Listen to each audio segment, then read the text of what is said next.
Today on Rappler. Huwag sana tayong maghintay pa ng 300 taon o ng 3 dekada o kahit ng 3 taon bago tayo magpasyang magbungklod para maging malaya tayo mula sa gutom, kahirapan o anumang banta sa ating soberenya at seguridad. Follow the example of national hero Andres Bonifacio, says President Aquino on the Philippines' 115th Independence Day.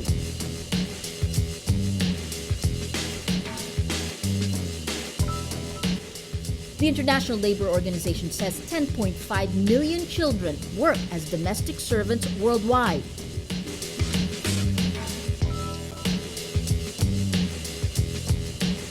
And Google, Facebook, and Microsoft ask the U.S. government to allow them to disclose how often the government taps their user data.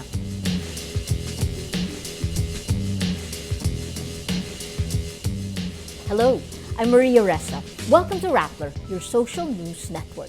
It is Independence Day, and President Benigno Aquino gives this annual ritual a twist. Unlike presidents before him, Aquino takes the celebration to the shrine of a hero for the poor. Paterno Esmaquel reports. For the first time, President Benigno Aquino leads the 115th Independence Day rites at Liwasang Bonifacio. Saksihan ng pag-aalay ng bulaklak ng mahal na Pangulo sa bantayog ni Gat Andres Bonifacio. It's a shrine devoted to Andres Bonifacio, the hero who led the armed revolution against Spain. The palace says it's a recognition of Bonifacio's role in history. The country marks Bonifacio's 150th birth anniversary this year. Aquino says Filipinos should follow Bonifacio's example. He calls for courage and love of neighbor. Maliwanag po ang pahiwatig ng kanyang tindig. Karangalan ang magtaya ng buhay para sa bayan. Taas no nating maipagmamalaki ang mga naiambag natin para sa kalayaan. Kasabay nito, tila mapanghamon din ang titig ni Bonifacio. Tilang sinasabi, ikaw, Pilipino, ano na ang nagawa mo para sa iyong bandila at kapwa? Aquino says this in the face of protests over government services. In Tutuban, Bonifacio's birthplace, militant groups denounce Philippine independence as fake. They downplay the government's economic gains. A day before this, the National Statistics Office reports more Filipinos are jobless in April compared to the same period last year. This despite a stellar 7.8% growth in the country's economy. 150 years ago, Andres Bonifacio fought to uplift the plight of the masses. But the same problems hound the poor to this day, posing a challenge for the Philippine government. Aquino says ending poverty is everyone's responsibility. Huwag sana tayong maghintay pa ng 300 taon o ng 3 dekada o kahit ng 3 taon bago tayo magpasyang magbungklod para maging malaya tayo mula sa gutom, kahirapan o anumang banta sa ating soberenya at seguridad. Hindi tama na mapahaba pa ang pagtitiis ng mga Pilipino ng 1 minuto. Today, Independence Day, Bonifacio, the hero of the masses, shines above other heroes from that era. A fitting symbolism for Aquino, whose stellar economic numbers have yet to trickle down to the working man. Paterno Esmaquel, Rappler, Manila. Rappler's social media team holds a conversation on Twitter asking our followers what it means for them to #BeIndependent. Here are some of their answers. Emil Apostol says, quote, independence doesn't just mean doing what you want, it entails choosing to do what betters everyone. Carlos Castañeda says, quote, being independent is when you start living your own life and start giving back to your parents. Lastly, Joy Basa says, quote, best thing about being independent is being able to give back to those who invested in you. On Independence Day, cyclists and artists take a stand against human trafficking. The non-governmental organization Dakila calls them freedom warriors. David Lozada reports. 3,000 cyclists from Luzon, Visayas, and Mindanao raised the Philippine flag to fight against modern-day slavery in the Philippines. Dakila is a non-governmental organization for modern heroism.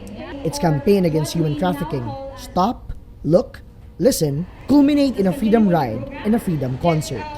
More than 1,000 freedom fighters bike here in Eastwood City. They join hundreds of other cyclists and advocates in freedom rides happening simultaneously in trafficking hotspots Iloilo City and Zamboanga City. 54-year-old Eric Vergara says he biked the whole 30 kilometers despite his diabetes because he believes in the cause. If we don't spread the word that this is manageable, then wala, kawawa yung future generations. Artists and bands include Hidden Nicky, Up Dharma Down, Encounters with a Yeti, and Radioactive Sago Project, among others.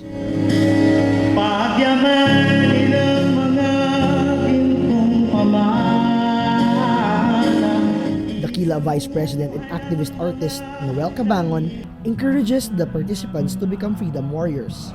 Pinagbubunyi natin ang ating kalayaan habang patuloy na ipinaglalaban ang kalayaan ng iba.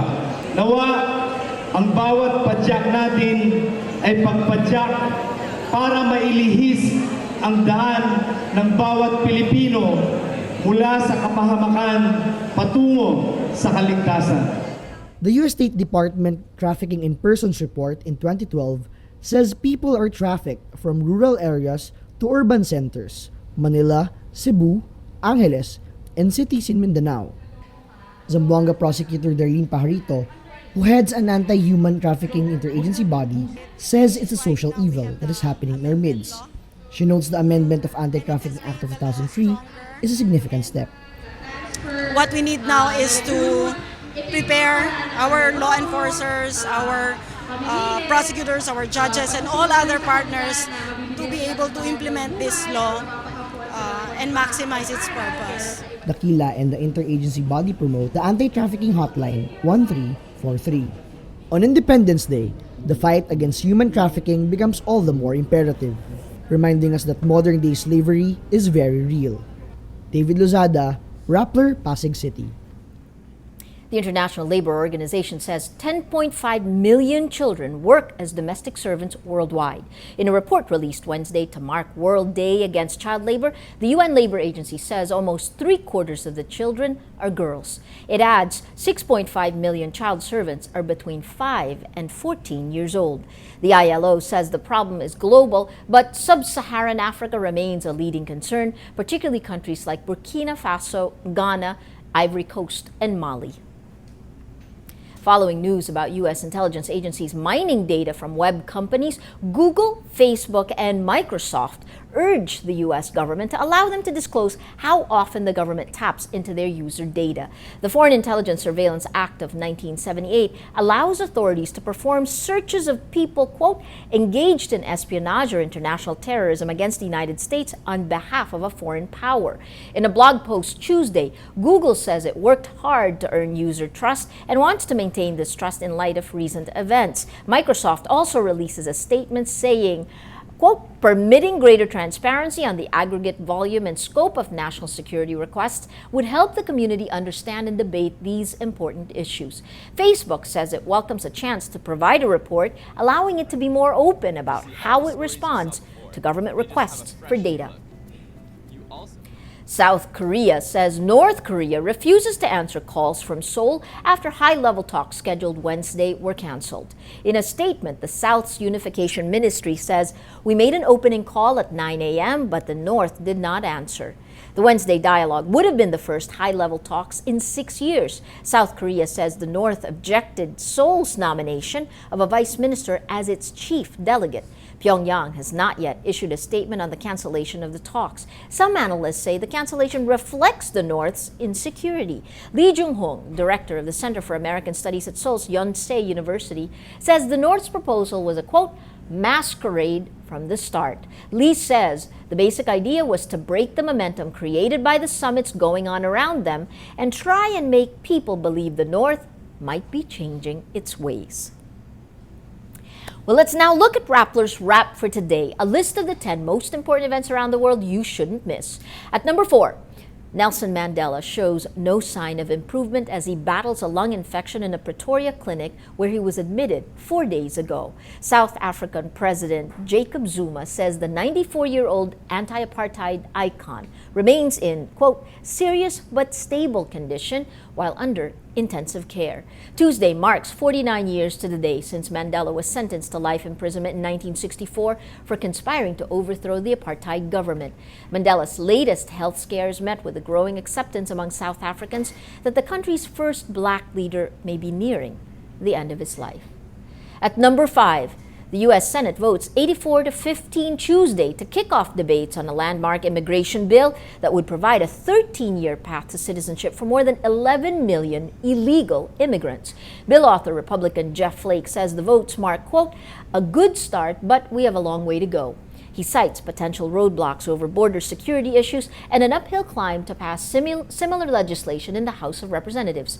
Democrat Harry Reid says he hopes to pass the bill by early July.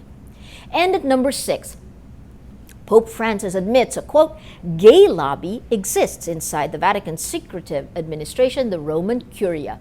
During an audience last week with the Latin American and Caribbean Confederation of Religious Men and Women, the Pope is quoted as saying there is a, quote, current of corruption. A Latin American Catholic website says the gay lobby was allegedly exposed during a leaks scandal. In February, Italian media claimed a secret report by cardinals included corruption allegations and blackmail attempts against gay Vatican clergymen. For the full top 10, visit Rappler.com's The Wrap. The San Antonio Spurs hit an NBA Finals record of 16 three-point field goals for a 113-77 blowout win against the Miami Heat. Shooters Gary Neal and Danny Green combined for 51 points on 13 out of 19 shooting from beyond the arc. MVP LeBron James manages to finish with a double-double, 15 points and 11 rebounds despite struggling to make baskets. Spurs now lead the best-of-7 series 2-1. Every story on Rappler has a mood meter which gives you 8 emotions to choose from. Click how you feel and your vote comes down to the Mood Navigator that's in the middle of the front page. It crowdsources the mood of the day. It also gives you the top 10 stories which have affected our readers the most. These stories have gotten the most number of votes on their mood meter. This time, 24 hours ago, this Mood Navigator was bright red, largely triggered by this story. Pugad Baboy cartoonist quits, artists oppose his suspension, whopping 69% angry, and we slowly watched it go to green. Pugad Baboy creator, online is the way to go. You still see 1% angry, but it's a large 86% happy. If you take a look, the mood of the day today, Independence Day, today, most people are happy. Well, that's Rappler's Newscast for today, Wednesday, June 12, 2013. Visit Rappler.com and watch our newscast Monday to Friday. Tell us how you feel on our mood meter and help us crowdsource the mood of the day. I'm Maria Ressa. As we say at Rappler, tomorrow begins today. We leave you with images of the Independence Day celebrations and Gary Granada's song, Minsay, Isang Bansa.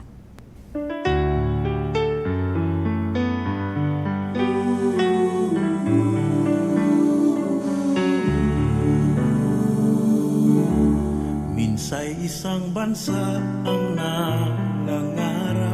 nangarap sa gitna ng karimlan, makapagpahinga nawa sa hirap at makawala sa kawalan.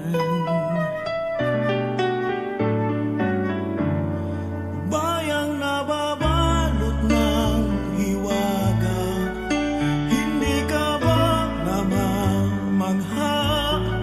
lupa na sagan at di nagpala, bakit naglipa na ang dukha?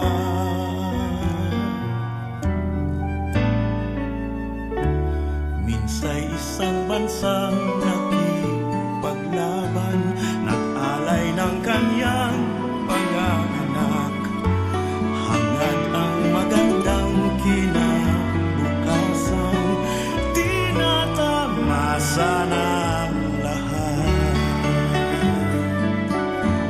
Ano nga bang saysay ng pugat lawin, kung ang madlay abat mangman, ang EDSA ba ay may ibig sabihin sa mga tiyang umakalan?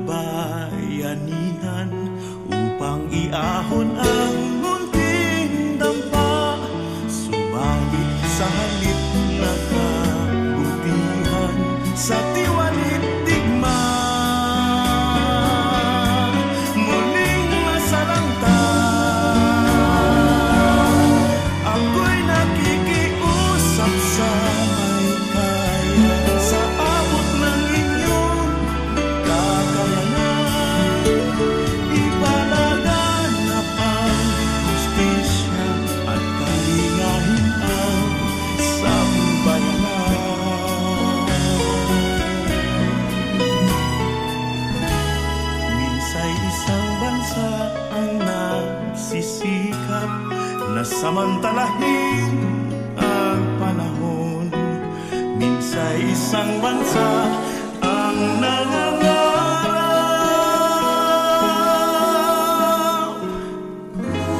na sana'y mahalin